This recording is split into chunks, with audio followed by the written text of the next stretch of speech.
नमस्ते बच्चों, लगभग कवि परिचय हमारा हो चुका है। काफ़ी लंबा कवि परिचय चल गया। तो आज मैं चैप्टर शुरू कर रहा हूँ, तो इसमें पाठ परिचय देखिए। कवि परिचय मैं समझा चुका हूँ।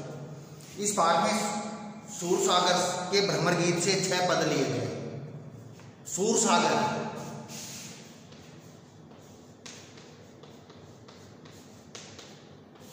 मैंने आपको बताया था, मूल रचना है सूरसागर, उसका एक सहायक रचना है भ्रमर गीत। व्याख्या में काम आएगी। संदर्भ में प्रस्तुत पद्यावतरण श्री कृष्ण भक्ति धारा के महाकवि सूरदास द्वारा रचित सूरसागर के भ्रमर गीत प्रसंग से उद्धृत है, अवतरित है। 6 पद लिए गए हैं। श्री कृष्ण ने विरह वेदना से व्यथित गोपियों को सांत्वना देने हैं। सारी चीजें बता चुका हूं आपको। उद्धव जी को भेजा। किसको भेजा? उद्धव जी को। उससे पहले किसको भेजा था? अक्रूर जी को। उद्धव उन्हें निर्गुण ब्रह्म योग का उपदेश देते हैं कि भाई कृष्ण की भक्ति मत करो, निर्गुण ब्रह्म और योग का उपदेश देते हैं।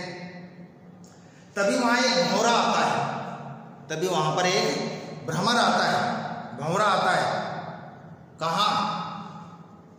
जहां वो बैठे थे उद्धव जी और गोपियां। तभी वहां एक भंवरा आता है। वो गोपियां भ्रमर के बहाने उद्धव को जवाब देती हैं। इतने बड़े विद्वान को सामने तो क्या बोला जाए, इसलिए किसको माध्यम बनाकर जवाब देती है? भ्रमर को। उन्हें कड़वी ककड़ी के समान योग का उपदेश अरुचिकर लगता है। भाई जो हम सुनना चाहते हैं वही हमें अच्छा लगता है। तो उद्धव जी के उपदेश गोपियों को किसकी तरह लग रहे थे? कड़वी ककड़ी की तरह लग रहे थे। जैसे कड़वी ककड़ी खा जाए, खाने के बाद पता चले कड़वी है तो हम थूक देंगे, वैसे ही बेकार उपदेश लग रहे थे अच्छे। क्योंकि आदमी जो सुनना चाहता है, यदि सामने वाला वो सुनाए तो बहुत मन से सुनेगा, और व्यक्ति जो सुनना चाहता है सामने वाला वो नहीं सुनाए तो फिर व्यक्ति उसकी बातों की तरफ ध्यान नहीं देगा। उनके लिए मिलन और विरह दोनों स्थितियों में कृष्ण से लगाव लाभदायक है। वो तो उद्धव जी तो कहते हैं कृष्ण को छोड़ दो, लेकिन गोपियां कहती हैं कि हमको चाहे कृष्ण मिले या न मिले, लेकिन हम कृष्ण को नहीं छोड़ेंगे, कृष्ण की बनकर रहेंगे, कृष्ण की भक्ति करती रहेंगे, चाहे वो मिलन हो हमारा और चाहे हम वियोग में ही रहें, विरह में ही रहें। मथुरा काजल की कोठरी के समान है, एक पद में बताया गया है। और वहां से जो आता है वो काला ही काला आता है। मथुरा किसके समान है? एक काजल की कोठरी के समान है। काजल का कमरा हो, कोठरी हो, उसमें हम जाएंगे तो क्या होगा? कहीं से न कहीं से काला तो लग ही जाएगा, क्योंकि और वहां से जो भी आता है वो काला ही आता है। वहां जो भी है वो काला ही है, क्योंकि काले कौन कौन थे? कृष्ण काले थे, इसके अलावा अक्रूर जी काले थे,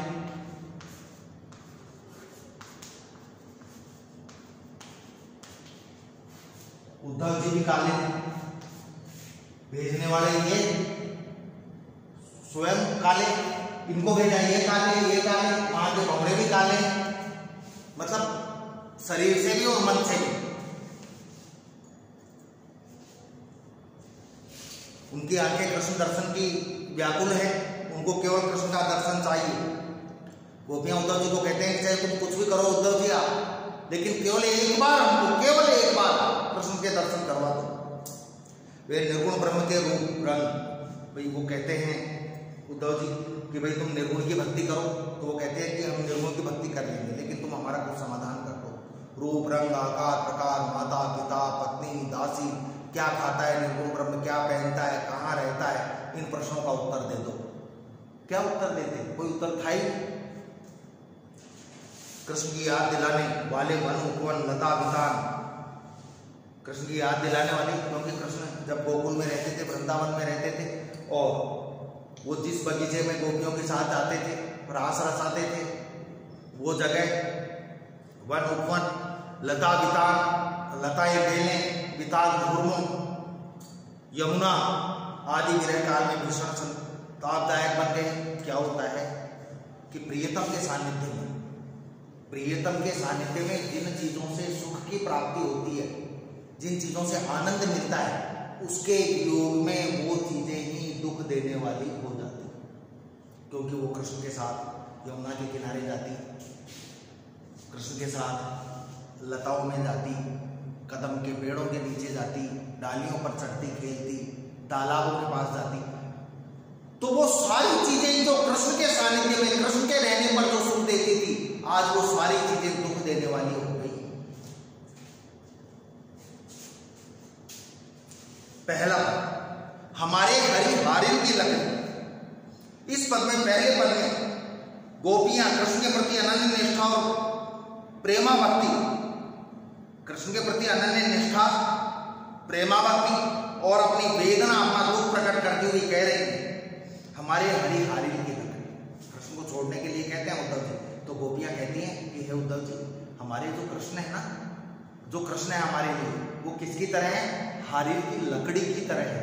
हारिल एक हरे रंग का पक्षी होता है, हारिल एक हरे रंग का पक्षी होता है, उसकी लकड़ी की तरह। उस पक्षी की विशेषता है कि वो पक्षी अपने पंजों में एक लकड़ी दबाकर रखता है, और वो लकड़ी भी हरे रंग की ही होती है, छोड़ता नहीं है। कब छोड़ता है? जब वो मुरझा जाती है, सूख जाती है, हरा रंग जब उसका चला जाता है, तब उस लकड़ी को छोड़कर दूसरी हरे रंग की लकड़ी को लेता है। तोते की तरह होता है, तोता नहीं होता है।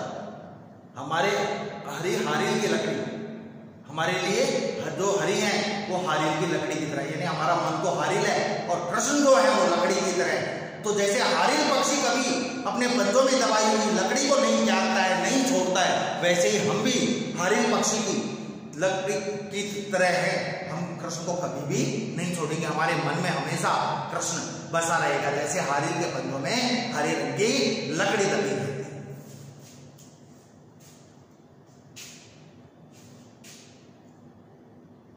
मन वच क्रम नंद नंदन सो, हमने अपने मन से, सच्चे दिल से, वच यानी वचनों से और क्रम से, नंद के जो नंदन है श्री कृष्ण, पूरी दृढ़ करी पकड़ी, पूरी यानी अपने हृदय में दृढ़ करी पकड़ी, अपने हृदय में मजबूती से पकड़ रखा है नंद के नंदन। मन वचन और क्रम से, हर तरह से अपने हृदय में दृढ़ करी पकड़ी, मजबूती से, दृढ़ता पूर्वक अपने मन में बिठा रखा है, समाहित कर रखा है।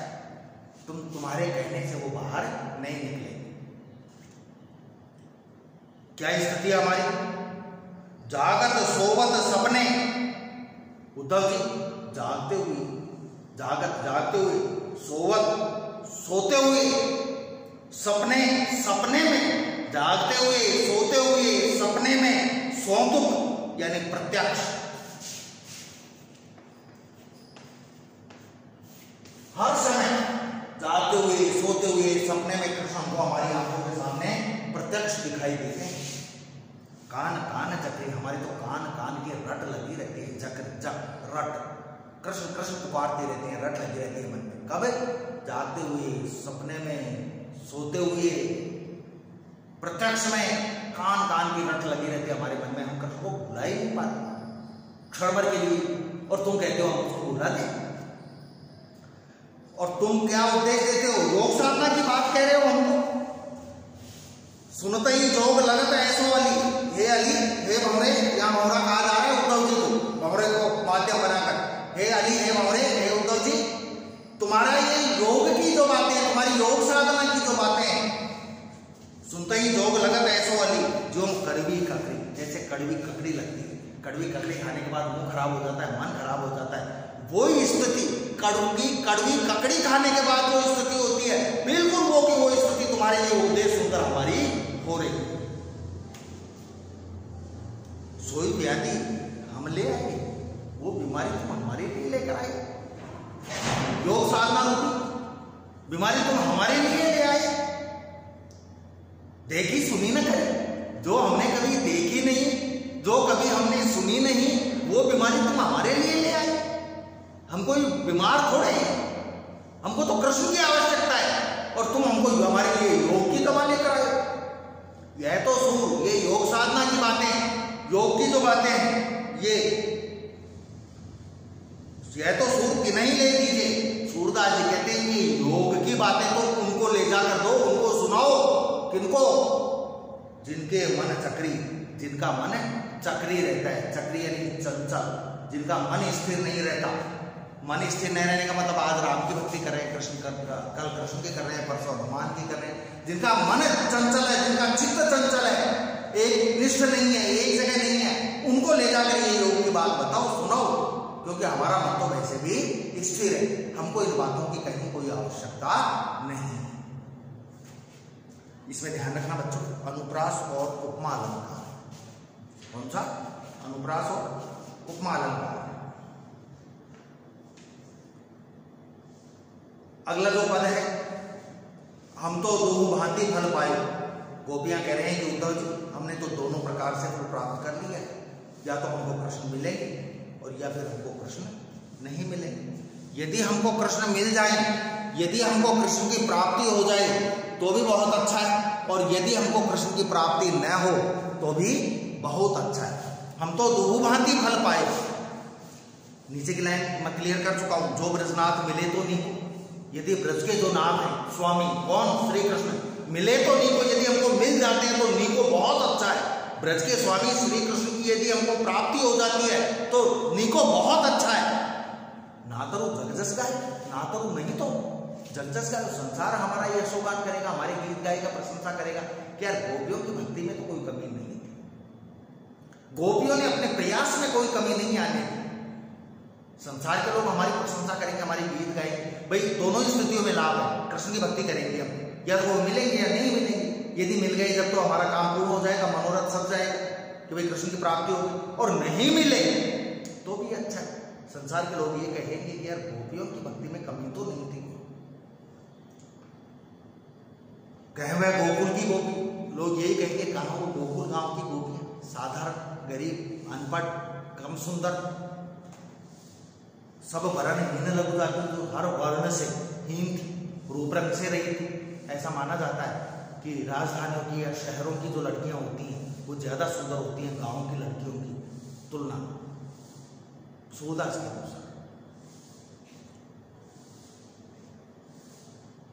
तो संसार के लोग ये कहेंगे कि भाई कहाँ तो गोकुल गांव की साधारण गोपियां, और कहाँ न उन गोपियों के पास न रूप था, न रंग था, न वर्ण था, छोटी जाति थी। क्योंकि कृष्ण तो जाति तो एक ही थी, यहां व्यंग समझना, यादव थे, यदुवंशी, तो ये तो यादव हो गए वहां आने के बाद मथुरा में, और ये अहीर, एक तो यादव ही बोला जाएगा और एक अहीर ही बोला जाएगा, थोड़ा सम्मान में अंतर आता है। ठीक है, आज के लिए इतना ही है बच्चों, धन्यवाद।